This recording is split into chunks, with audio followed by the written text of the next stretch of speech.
আমানত সুরক্ষার দাবিতে দেশের বিভিন্ন স্থানে মানববন্ধন করেছেন ইসলামী ব্যাংকের গ্রাহকরা। দুপুরে চট্টগ্রাম নগরীর আগ্রাবাদে ব্যাংকের সামনে তারা এই কর্মসূচি পালন করে। এ সময় গ্রাহকরা অভিযোগ করেন, ইসলামী ব্যাংক ঘিরে বর্তমানে নানা ষড়যন্ত্র চলছে।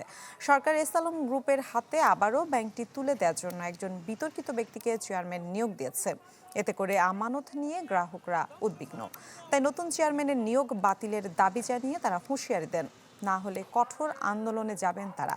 একই দাবিতে মানববন্ধন হয়েছে রাজশাহী, মাগুরা, চাঁদপুর সহ বিভিন্ন স্থানে।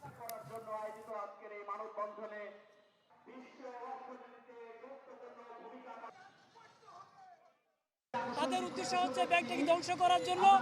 আমরা এই ব্যাংকটিকে রক্ষা করার জন্য একজন গ্রাহক হিসেবে, একজন আমানত হিসেবে আমরা এখানে দাঁড়িয়েছি।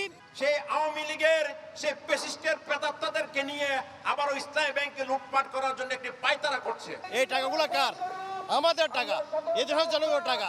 এভাবে জনগণের টাকা আবার লুট হোক, এটা আমরা চাই না।